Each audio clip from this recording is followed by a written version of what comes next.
কৃষ্ণ সমস্ত ভকত বান্ধৱলৈকে প্ৰাতঃ প্ৰণাম জনাইছোঁ। আশা কৰোঁ সকলোৰে কুশল। আমি মহাপুৰুষ শ্ৰীমন্ত শংকৰদেৱ গুৰুজনাৰ দ্বাৰা ৰচিত ভক্তি প্ৰদীপ গ্ৰন্থ আলোচনা কৰি আছিলোঁ আৰু আজি তাৰে অন্তৰ্গত নাৰদ আৰু চান্দালিনীৰ মাজৰ যি সংবাদ, সেই সংবাদ আলোচনা কৰিবলৈ ওলাইছোঁ। এতিয়া আমি ইতিমধ্যে গম পালোঁ চান্দালিনীয়ে যি ইন্দ্ৰক মাত্ৰ চৰাচৰ ব্ৰহ্মাণ্ডৰ ঈশ্বৰ জানি ভজি আছিল, যাৰ চান্দালিনীৰ মতে ইন্দ্ৰয়ে একমাত্ৰ সমস্ত দিকপাল, আনকি ভগৱান কৃষ্ণৰো অধিপতি অধিকাৰী ভগৱান। আৰু তৎপশ্চাৎ চান্দালিনীয়ে কাণত ধৰি চুই বিষ্ণু বিষ্ণু বুলি কৈ যে মোৰ আজি কি দুৰ্ভাগ্যৰ দিন, আজি এনেকুৱা মোৰ পাপ হ'ল, এনেকুৱা এজনৰ সংগ পালোঁ।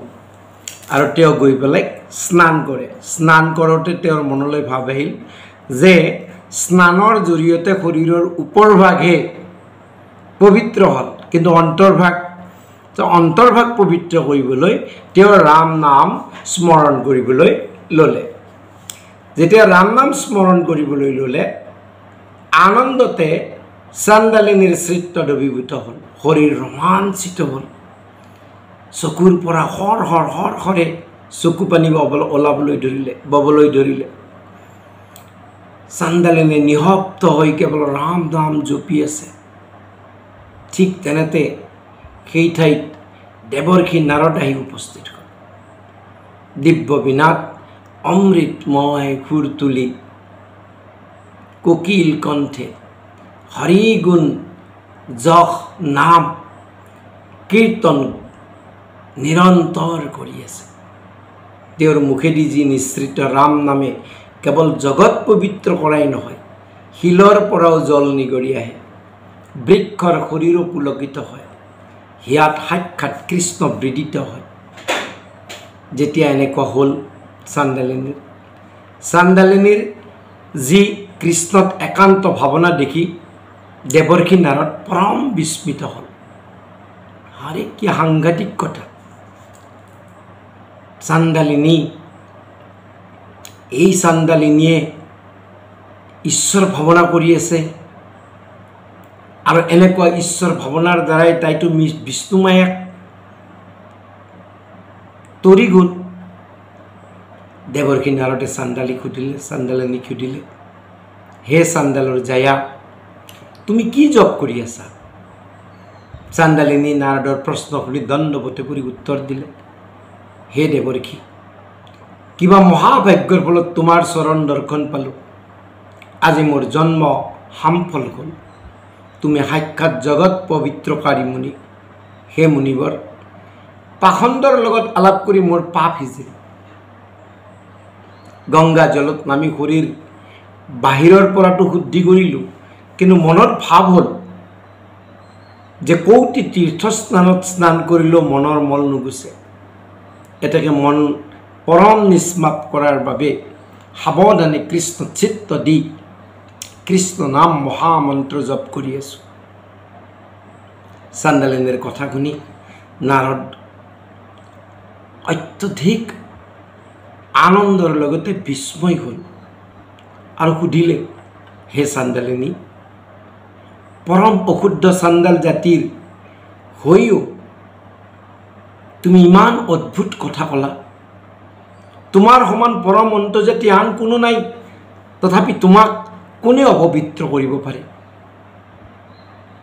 হে মহামুনি, তুমি সমস্ত ভূত ভৱিষ্যতৰ সকলো কথা জানা, চান্দালিনীয়ে কৈছে, তথাপি তুমি মোৰ মুখেদি শুনিব খোজা। হে মুনিবৰ, সৰ্বশাস্ত্ৰৰ সন্মত হ'ল যে কৃষ্ণই হে সমস্ত সংসাৰত সাৰ, তেওঁহে একমাত্ৰ পৰম দেৱ। মহাপাতকীয় যদি কৃষ্ণ নাম মাত্ৰ লয়, তেন্তে এই সংসাৰ সাগৰৰ পৰা তৰি যাব পাৰে। এতিয়া এই কৃষ্ণক এৰি যিয়ে আন দেৱতাক বুজে, সেইজন কেৱল পৰম অবোধ অকল নহয়, তেওঁ প্ৰকৃত অধম। কুকুৰ ভক্ষণ কৰা ম্লেছতকৈও অপবিত্ৰ সেইজন। হে দেৱৰ্ষি, আজি মই তেনেকুৱা এজন পাখণ্ডৰ লগত আলাপ কৰি অমোচন পাপৰ ভাগি হ'লোঁ। সেই দুৰ্ঘৰ মহাপাপীক দেখি মোৰ মন শৰীৰ অতি অপবিত্ৰ হ'ল। তাক শুদ্ধ কৰাৰ বাবে অবিৰাম একচিত্তে কৃষ্ণ নাম জপি আছোঁ।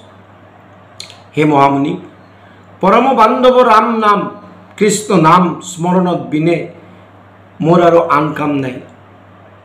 আনকি নিজ শৰীৰকো কৃষ্ণতে সমৰ্পিত কৰিছোঁ। চাণ্ডালিনীৰ মুখে এনে অদ্ভুত কথা শুনি নাৰদৰ বিস্ময় আৰু অত্যধিক বৃদ্ধি হ'ল।